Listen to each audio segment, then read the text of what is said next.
زما غوښتنه دا ده د حکومت د یو سلاکار په توګه له تا البته یو ډاډ غواړم داسې لیکم چې کله له وسلوالو طالبانو سره د سولې تړون خدای وکړي چې لاسلیک شي له هغې وروسته دغسې مهال کې زه به دا اجازه ولرم چې دې مایک ته ودرېږم او بیا ستاسو په څېر د چارواکو سره خبرې وکړم که نه هیله ده چې دغه ډاډ تاسو راته د حکومت د مسؤل چارواکي په توګه ما ته ځواب کړي دا زما غوښتنه نه ده یا زما خبره نه ده د افغانستان د ټولو مېرمنو خبره ده دوهمه مسله مهمه مسله په دولتي اداراتو کې د مېرمنو شتون دی څم ولسمشر غني هر وخت دا خبره کړې او ژمنې کړې دي چې زه دغې برخې ته ژمن یم په ننګرهار کې موږ یوازې معاینه صاحب لرو چې هغه دلته هغه په لوړ موقف کې قرار لري او په دې موږ خوشحاله یو د مېرمنو لپاره په ټوله کې د ننګرهار د خلکو لپاره یې ډېر څه کړي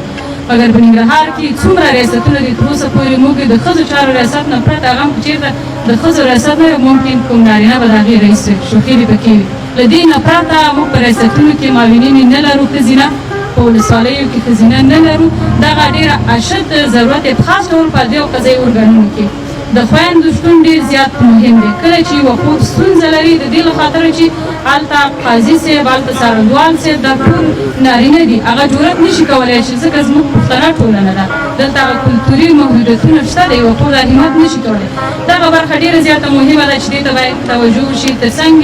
د ښځو چارو ریاست یا د ښځو چارو وزارت په چوکاټ کې د درېیم اداري واحدونو چې هغه په ولسوالیو کې د دې ښځینه غوښتونکي دي یوه خور زما له شینوارو ولسوالۍ نه یا د خوږګڼو نه په چراګام نه دا همت نشي کولی چې هغه خپله ستونزې د جلال آباد ښار ته راوړي د ښځو چارو ریاست سره شریکې کړي مګر کمن د په ولسوالۍ کې د ښځو چارو ریاست یوه څانګې هغه به ډېر په اسانۍ سره خپلې ستونزې ورته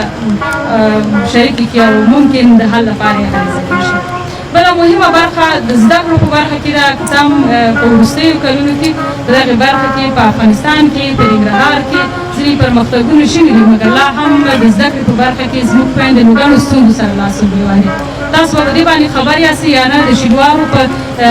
شمول په ټولې ولسوالیو په شمول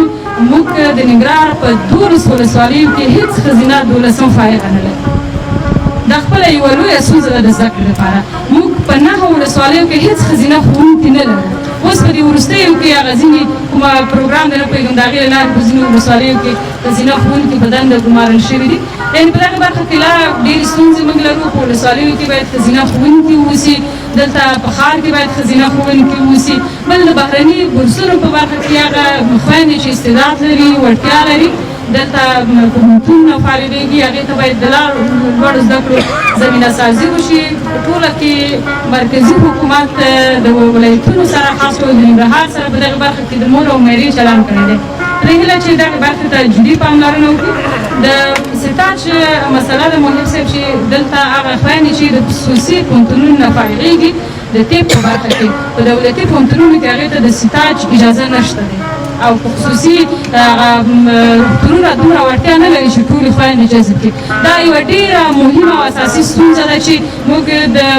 یو پلوه دلته په هېواد کې په خاص ډول په ننګرهار کې د ام جي ډاکټرانو او د نورو ښځینه ډاکټرانو په برخه کې له جدي ستونزې سره مخ یو د بلې برخې